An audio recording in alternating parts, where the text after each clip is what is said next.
Here you all can see one conductor is there with length L, and here you can see the battery with which we have applied a potential difference V. This is positive terminal, this is negative terminal.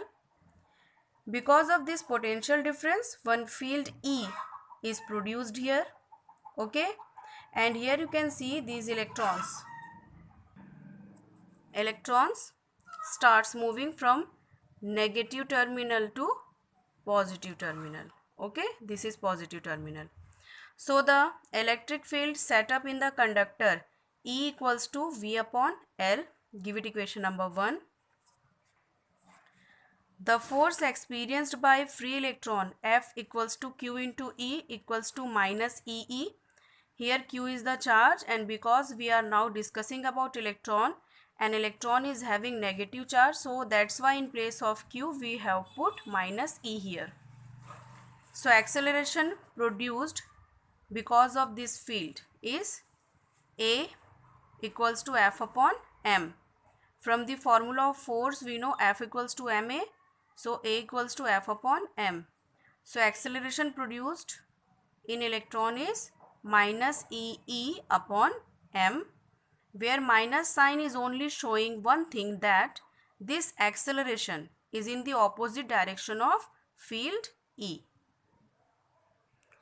Here you can see this is the direction of field and this is the direction of electron, and here you can see they both are in opposite direction, and that's why we are having this negative sign here. Give it equation number 2. Now let's take one electron, and final velocity of that electron is V1 equals to U1 plus AT1. Because electric field is same for all the electrons, that's why acceleration will be same. Okay. Now what is T1 here? It is the relaxation time. What is relaxation time? When electron starts moving inside the conductor, in their course of flow from one point to another, they collide with each other.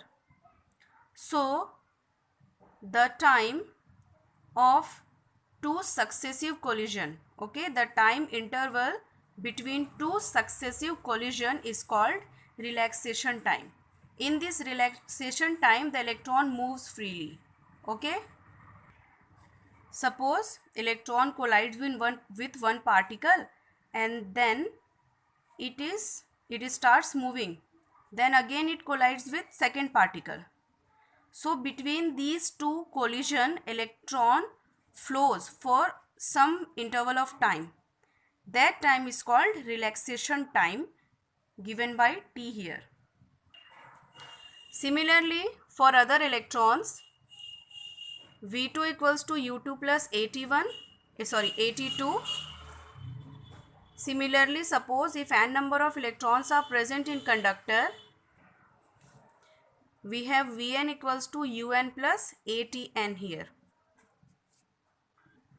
Now let's see total velocity of electrons. So we add all the velocities of all the electrons.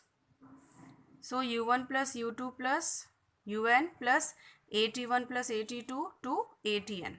Now divide the terms of both the sides by n, so as we can get the average velocity and average time. So here sum of all the velocity upon number of velocity, and here sum of all the time upon number of time. So this is total time, total initial velocity, average time, average initial velocity, average final velocity.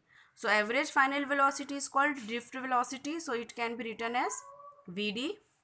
Average initial velocity means that velocity which was present when there was no electric field, and we have already discussed that when there is no electric field present, the electron moves in random direction. That's why this velocity will become 0. Okay, and here this is the total time, total relaxation time, which can be written as tau n. This symbol here, this symbol is called tau. Tau n is here. Okay. Or in place of A, if we put the value, it becomes minus EE upon M tau n. In place of E, if we put V upon L, so Vd equals to minus EV upon ML tau n. Okay. Here Vd equals to average or drift velocity of electrons and tau n is the average period of relaxation.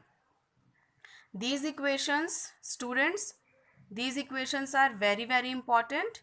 In exam, some or other question can be asked related to drift velocity.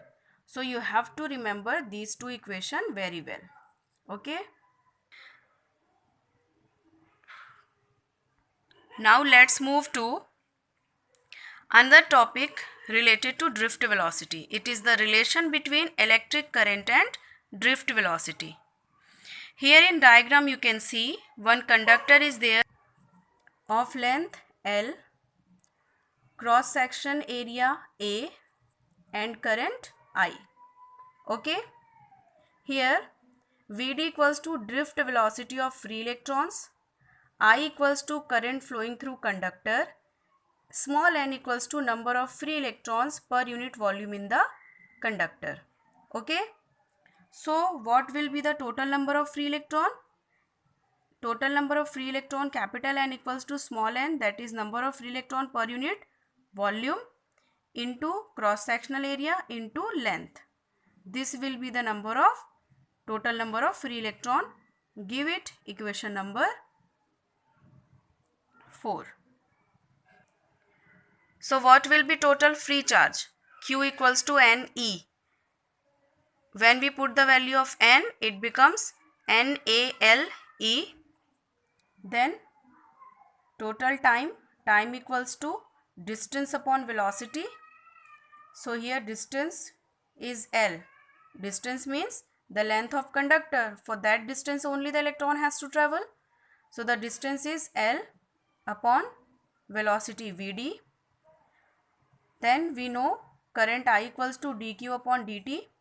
By putting the value of Q and the value of T, we will get this equation.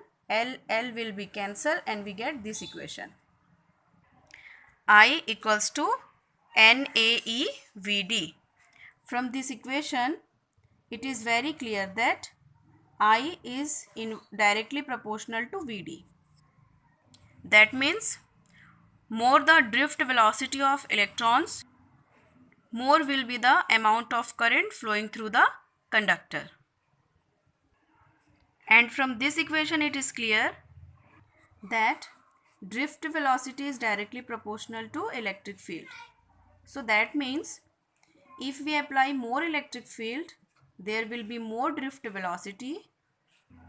And from this equation, if there is more drift velocity, then there will be more current. Okay. This is it for today's lecture. We will meet in next lecture. Till then, goodbye, take care and do some productive work.